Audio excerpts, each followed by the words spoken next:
A customer of mine sent me 2 lightsaber hilts to install. Today I'm going to be installing the first one, the Revan Dark V2. For this build, I'm going to be using the Goth 3 Designs Eco chassis, a custom NeoPixel connector holder that I made, along with the NeoPixel connector itself. Then we have the 2 tactile switches. For the soundboard, I'm going to be using a Proffie V2. And then we're going to be using this power switch to turn on and off the hilt, and then an 18650 lithium-ion battery and its battery contacts, which brings me to the final part of this build, the 28mm bass speaker. Now, while most of the parts were actually supplied by the customer himself, one of the parts that I supplied was the NeoPixel connector. As you can see, I already have the pin soldered in place. This is from a previous time I tried to use it. So I've actually built this hilt once before, which is why I have this custom NeoPixel connector holder all ready to go. I designed this one last time specifically to go with this chassis and to work with the hilt buttons. This is what's going to allow the chassis to be able to go in and out of the hilt. Now let's begin the install with the NeoPixel connector.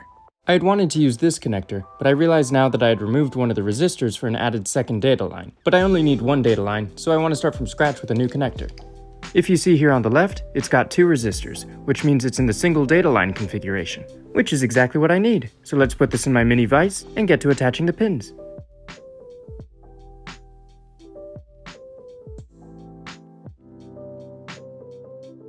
Now I want to show you what I do to every wire before I solder it to a part. First, I have to strip a little bit at the end with these wire strippers. And after that, I like to add a little bit of solder to the ends of each of the newly exposed wires. This allows the wires to be more easily soldered to the solder pads of the parts. Now that all the wires are attached to the NeoPixel connector, I twisted them together so it's more easy to put inside of the NeoPixel connector holder.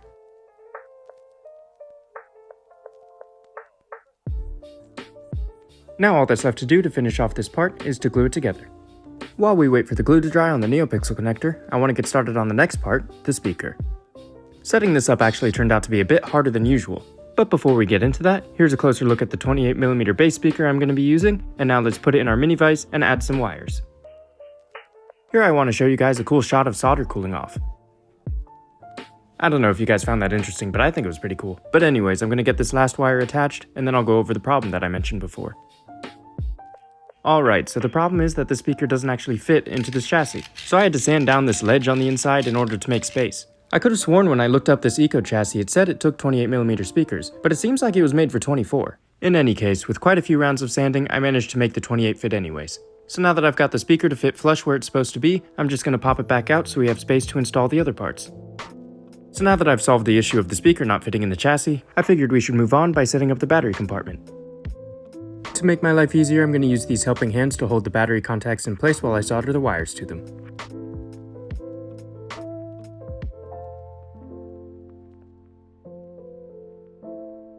Now that both wires are attached, we can put them inside the chassis, glue them in place, and then move on to the next part, the power switch. Once again, I'm going to be using my helping hands to hold the part in place so that my real hands are free to solder the wires to the part. And if you notice here, I'm setting this up with 3 positive wires. The 2 on the side go to the battery and the NeoPixel connector, and the one in the middle goes to the soundboard. And now just bear with me for a moment while I pull these wires through the chassis. And now, with a little help from some E6000, I can securely lock the switch in its place in the chassis. With most of the lightsaber now done, I think it's time to set up the buttons.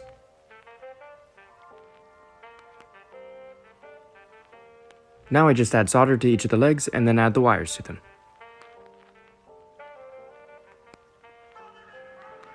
Now that that's set up, I can put them inside the chassis. After this, my plan is to glue both the buttons and the NeoPixel connector holder to the chassis, and then test to see if this slides into the hilt with the hilt buttons in place. Okay, that didn't end up working, so I went ahead and replaced them with buttons that aren't as tall. Now I can actually put this inside the hilt, because before, the old buttons kept running into the bottom of the hilt buttons. With that worked out, and having these things glued in place, I want to quickly go over the NeoPixel connector holder. As you can see, I designed the holder so it has a gap at the top, allowing me to slide this past the hilt buttons and into place. So with that, I finally have every part of this lightsaber build set up and glued in its place in the chassis. All except the soundboard, that is. So it's time to get started on installing the Proffie board.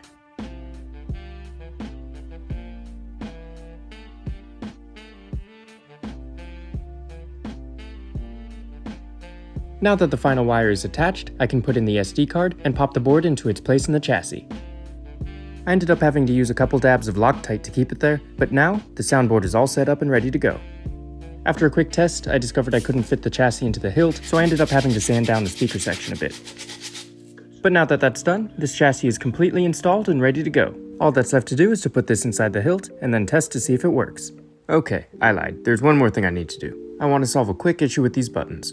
Here I have a couple of small 3D printed discs. I made these to be put at the bottom of the buttons I just showed you. What they're meant to do is add a little bit more material between the brass button on the outside of the hilt and the tactile button on the chassis inside the hilt. The reason I'm doing this is because without that little extra material, there's too much space between the brass button and the chassis buttons, so the brass buttons end up rattling around a lot.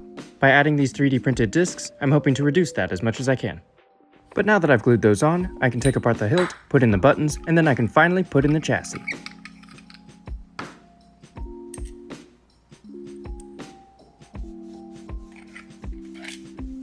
Now let's give the buttons a little test. And here's a cool look at the NeoPixel connector inside the hilt before we screw on the emitter. The last thing to do is add a retention screw in the back to hold the chassis in place, and then we finally have the fully completed lightsaber, with buttons that don't rattle as much. It's finally time to see if this lightsaber is going to work. So let's throw in a battery, flip the switch, and see what happens. That's a good sign.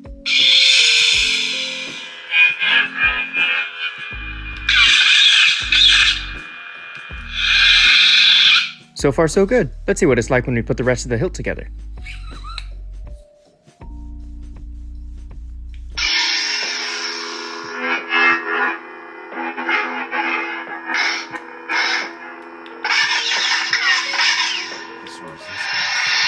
Alright, looks like everything works. Both the buttons work, the NeoPixel connector works, and the speaker is definitely working. So now it's time for the best part. Let's put in a blade.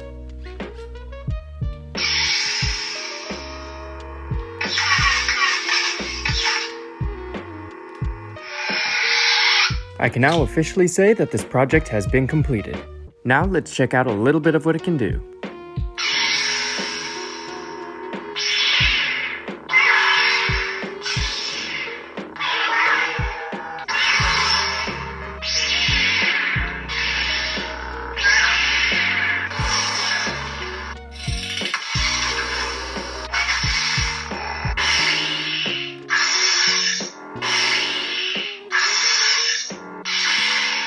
Thank you to everyone who watched this video. I hope you enjoyed it, maybe you learned something, and look forward to the next build.